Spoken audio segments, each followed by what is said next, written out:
திடீரென்று தினத்தந்தி பேப்பரை திறந்து பார்த்துவிட்டு பாலிமருக்கு ஒரு பொய்மர் சேனலை பார்த்துவிட்டு ஐயோ நாடு எங்கே போய் கொண்டிருக்கிறது, என்னது இந்திரா காந்தி செத்துட்டாரா அப்படின்னு அலறி கொண்டிருக்கிறார். தமிழ்நாட்டில் பெண்களுக்கு எதிரான குற்ற சம்பவங்கள் அதிகரித்துக் கொண்டே போகும் ஒரு புழுகு. பெண்களுக்கு பாதுகாப்பு இல்லை என்று பேசுகிறாரே அந்த நடிகர், அந்த நடிகருடைய திரைப்படத்தில் எதற்காக பெண்களை ஆபாசமாக ஆட வைத்து நடன காட்சியை வைக்கிறார்கள்? அதை பார்க்கின்ற இளைஞர்களுடைய மனதில் ஏற்படுகின்ற தாக்கங்களுக்கு எல்லாம் யார் பொறுப்பு? சமீபத்தில் ஒரு திரைப்படம் கோட் அப்படின்னு ஒரு திரைப்படம், அந்த படத்துல மட்ட அப்படின்னு ஒரு சாங். இங்க இருக்கிற எல்லாருக்கும் தெரியும் மட்ட அப்படின்னா என்ன அர்த்தம்னு. மட்ட அப்படின்ற வார்த்தையை வைத்து ஒரு பாட்டு பாடி அந்த பாட்டுல திரிஷாவுக்கு என்ன வேலை? 1,00,000க்கும் குறைவான மக்கள் தொகை, அது 1 மில்லியனுக்கும் குறைவான மக்கள் தொகை கொண்ட இடங்கள்ல பெண்களுக்கு எவ்வளவு பாதுகாப்பு இருக்கிறது என்று அவர்கள் ஆய்வு செய்கிறார்கள். அந்த ஆய்வு அறிக்கையில் முதல் இடத்தில் திருச்சி, 2 வேலூர், 3 ஈரோடு, 4 சேலம், 5 திருப்பூர், 6 புதுச்சேரி, முதல் 10 இடங்களில் 4 நகரங்கள் பெண்களுக்கு பாதுகாப்பான நகரங்கள் தமிழ்நாட்டில் இருக்கிறது. இந்த முட்டாள் நடிகர்கள் நமக்கு பாடம் எடுப்பதற்காக புதிதாக கிளம்பி வந்திருக்கிறார்கள். இதுவே பெண்களுக்கு பாதுகாப்பாக அதிக மக்கள் தொகை கொண்ட நகரங்கள் என்று எடுத்து பார்த்தால் அதில் முதல் இடத்தில் இருப்பது சென்னை, 9வது இடத்தில் கோயம்புத்தூர், 10வது இடத்தில் மதுரை மாநகரம்.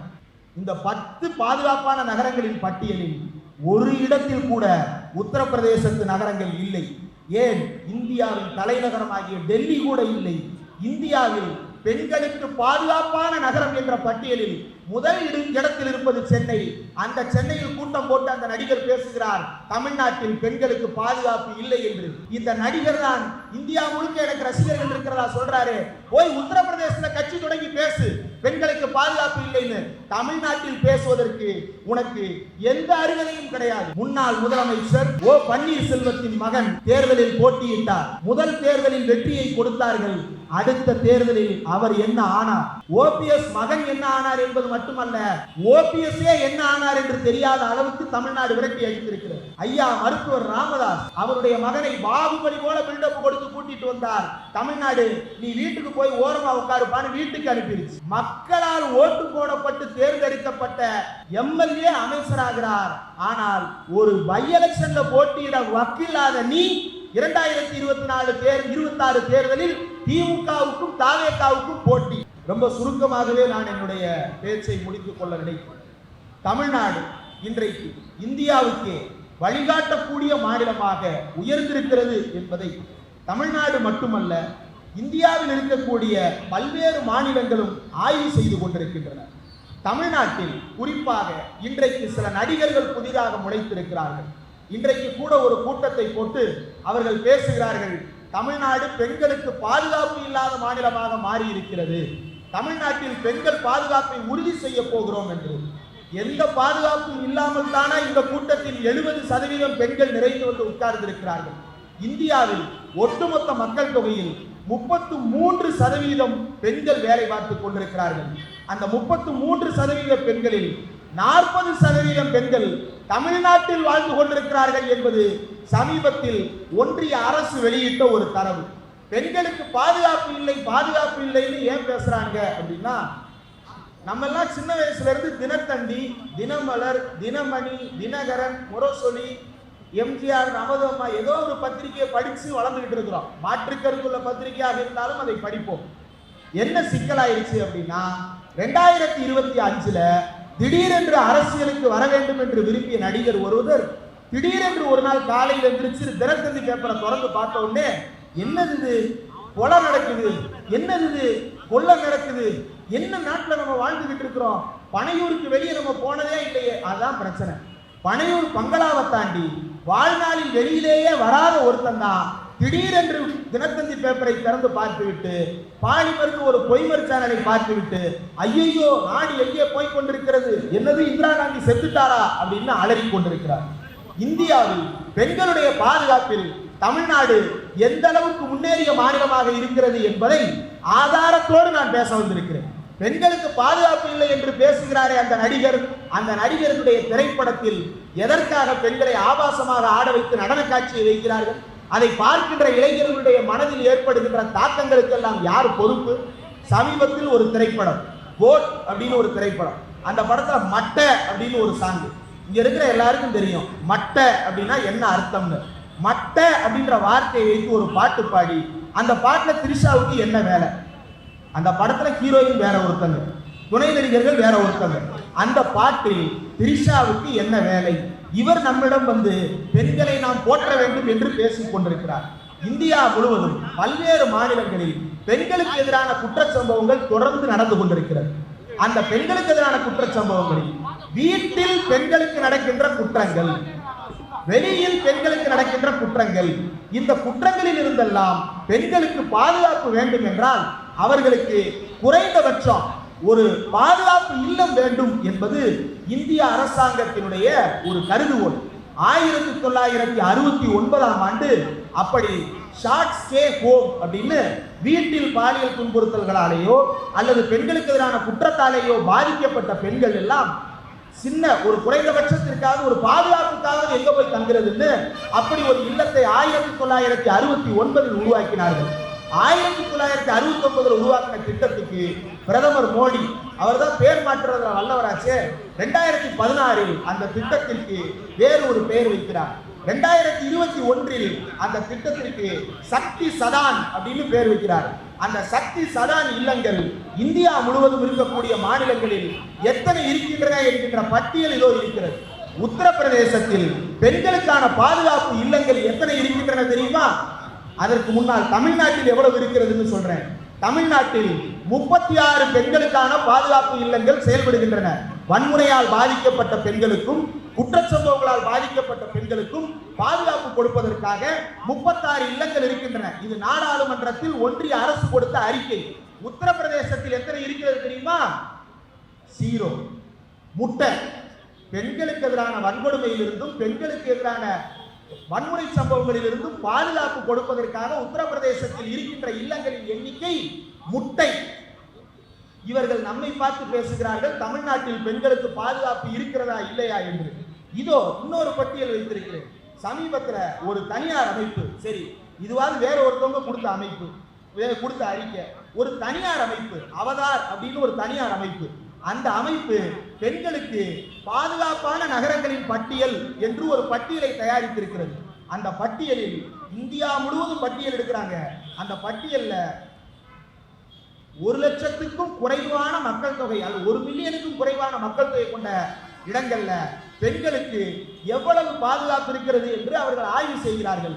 அந்த ஆய்வு அறிக்கையில் முதல் இடத்தில் திருச்சி, 2 ஈரோடு, 2 வேலூர், 3 ஈரோடு, 4 சேலம், 5 திருப்பூர், 6 புதுச்சேரி.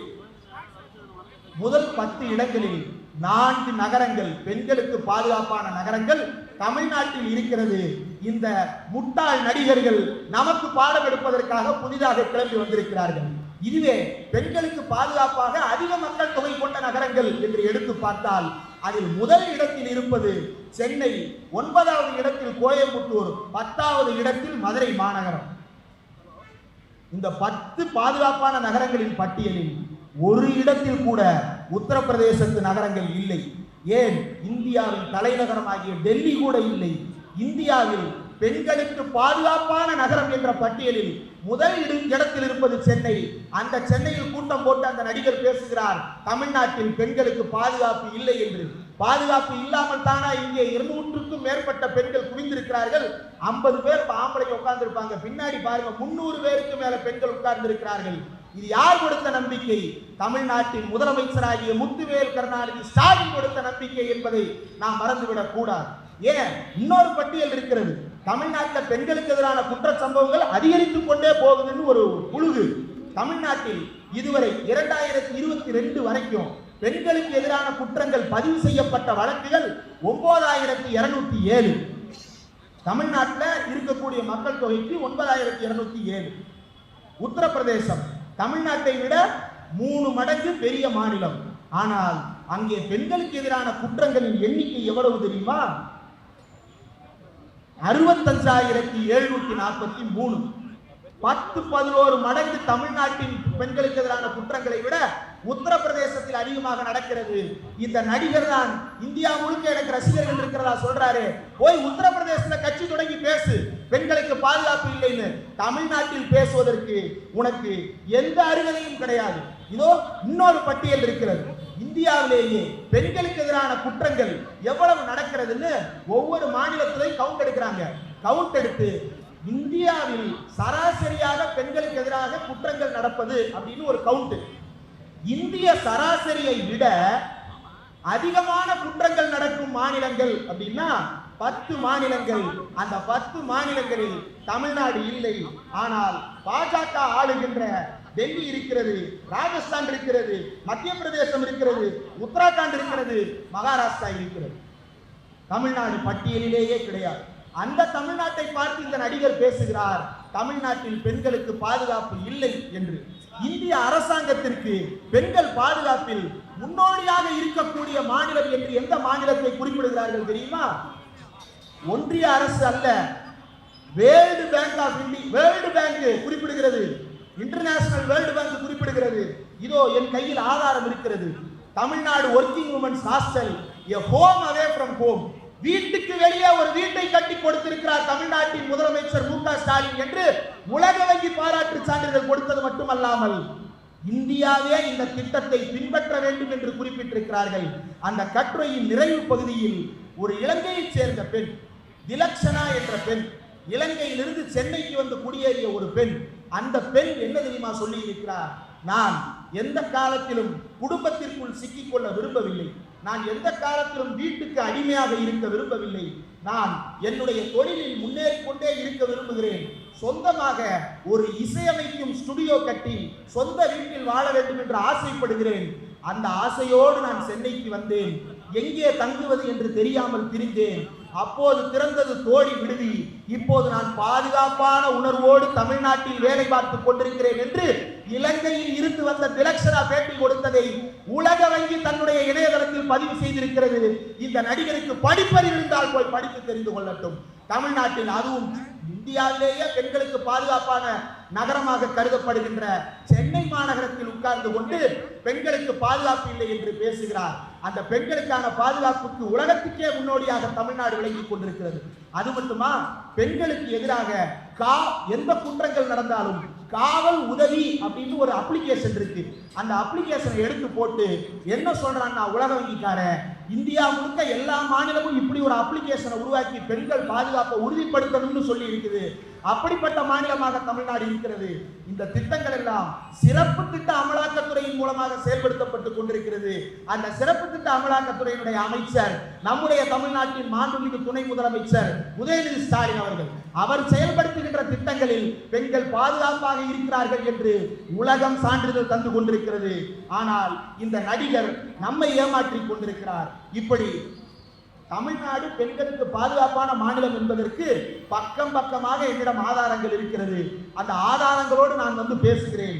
பெண்களுக்கு பாதுகாப்பு இல்லை என்று பேசுகிறாரே அந்த பந்தா நடிகர், அந்த நடிகர் இப்படி ஏதாவது ஒரு ஆதாரத்தை, இந்தியாவில் பெண்களுக்கு எதிரான வன்கொடுமைகள் தமிழ்நாட்டில் தான் அதிகம் நடக்கின்றன என்று நிரூபித்து விட்டால் பிறகு பார்த்துக் கொள்ளலாம். ஆனால் எதையும் நிரூபிப்பதற்கு வக்கில்லாத ஒருத்தர் தமிழ்நாட்டின் பெண்கள் பாதுகாப்பை பற்றி அவர் பேசிக் கொண்டிருக்கிறார். டீலிமிட்டேஷன் ஒரு பிரச்சனை. ஒன்றிய அரசு தான் சொன்னது குழந்தைகளை குறைவாக பெற்றுக் கொள்ளுங்கள் என்று. ஒன்றிய அரசு சொன்னதால் மட்டுமல்ல, நம்ம வீட்டு பெண்கள் ஆரோக்கியமா இருக்கணும்ன்றதுக்காகவும் பிறந்த பிள்ளை ஆரோக்கியமா வளரணும்ன்றதுக்காகவும் ஒத்த பிள்ளை பெற்று அந்த ஒத்த பிள்ளையை நல்லா படிக்க வச்சு தமிழ்நாடு இன்றைக்கு முன்னேறி இருக்கிறது. அதனால் தமிழ்நாட்டில் எம்பிக்களினுடைய எண்ணிக்கையை குறைக்கப் போகிறேன் என்று இந்த ஒன்றிய அரசு சொல்லுகிறது. அதற்கு எதிராக தமிழ்நாடு முதலமைச்சர் ஒரு கூட்டத்தை நடத்துகிறார். அந்த கூட்டத்தில் கலந்து கொண்ட தெலுங்கானா முதலமைச்சர் நேற்றைக்கு அவருடைய மாநில சட்டமன்றத்தில் போய் தமிழ்நாடு காட்டிய வழியில் ஒன்றிய அரசுக்கு எதிராக கண்டன தீர்மானத்தை நிறைவேற்றி இருக்கிறார். இது நம்முடைய முதலமைச்சர் மு.க. ஸ்டாலின் அவர்களுக்கு கிடைத்த வெற்றி. ஒரே ஒரு குடும்பம் வளர்கிறது, ஒரே ஒரு குடும்பம் வளர்கிறது என்று பேசுகிறார். தமிழ்நாட்டில் எத்தனையோ அரசியல் வாரிசுகள் இருக்கிறார்கள். முன்னாள் முதலமைச்சர் ஓ பன்னீர்செல்வத்தின் மகன் தேர்தலில் போட்டியிட்டார். முதல் தேர்தலில் வெற்றியை கொடுத்தார்கள். அடுத்த தேர்தலில் அவர் என்ன ஆனார்? ஓபிஎஸ் மகன் என்ன ஆனார் என்பது மட்டுமல்ல, ஓபிஎஸ்ஏ என்ன ஆனார் என்று தெரியாத அளவுக்கு தமிழ்நாடு விரட்டி அடித்திருக்கிறது. ஐயா மருத்துவர் ராமதாஸ் அவருடைய மகனை பாகுபலி போல பில்டப் கொடுத்து கூட்டிட்டு வந்தார். தமிழ்நாடு நீ வீட்டுக்கு போய் ஓரமா உட்காருப்பான்னு வீட்டுக்கு அனுப்பிடுச்சு. மக்களால் ஓட்டு போடப்பட்டு தேர்ந்தெடுக்கப்பட்ட எம்எல்ஏ அமைச்சராகிறார். ஆனால் ஒரு பை எலெக்ஷன்ல போட்டியிட வக்கில்லாத நீ 2026 தேர்தலில் திமுகவுக்கும் தாவேகாவுக்கும் போட்டி, திமுகவுக்கும் தாவேகாவுக்கும் போட்டின்னு சொல்றியே. இப்ப உண்மையிலே கவலைப்பட வேண்டியது யாரு அப்படின்னா, நம்முடைய எதிர்க்கட்சி தலைவராக இருக்கக்கூடிய எடப்பாடி பழனிசாமி. ஆனால் எதை பற்றியும் கவலை இல்லாமல் முந்தா நாள் குடிச்ச நோம்பு கஞ்சியோட சூடு ஆடுறதுக்கு முன்னால மானத்தை கொண்டு போய் அமித்ஷாவிடம் அடகு வைத்து வந்திருக்கிறார். மானத்தை அடகு வைத்து வந்திருக்கிறார். இந்த மானத்தை அடகு வைத்து வந்த பேர்வழிகளை தமிழ்நாடு ஒருபோதும் மன்னிக்காது, ஒருபோதும் மன்னிக்காது. தமிழ்நாடு போராடும், தமிழ்நாடு வெல்லும். இந்த கூட்டத்தை மிக சிறப்பாக ஒருங்கிணைத்திருக்கின்ற இந்த பகுதியினுடைய பொறுப்பாளர்கள் அத்தனை பேருக்கும் என்னுடைய நன்றியை சொல்லிக்கொள்ள கடமைப்பட்டிருக்கிறேன். இதோ இந்த சென்னை மாநகரத்தில் ஒரு மேம்பாலத்தின் கீழே நாம் உட்கார்ந்து இந்த கூட்டத்தை நாம் கவனித்துக் கொண்டிருக்கிறோம். மேம்பாலத்துக்கு கீழே உட்கார்ந்து இருக்கின்ற இந்த கூட்டம் மட்டுமல்ல, இன்னும் 50 ஆண்டுகளுக்கு தமிழ்நாட்டில் எத்தனை கூட்டம் சென்னைக்கு வந்தாலும் இந்த மேம்பாலத்துக்கு கீழே மட்டுமல்ல மேலேயும் இணைப்பாற முடியும் என்கின்ற சூழ்நிலையை உருவாக்கி இருக்கக்கூடிய இந்த அரசு தொடர வேண்டும். இந்த வாய்ப்பை தந்த அனைவருக்கும் நன்றி.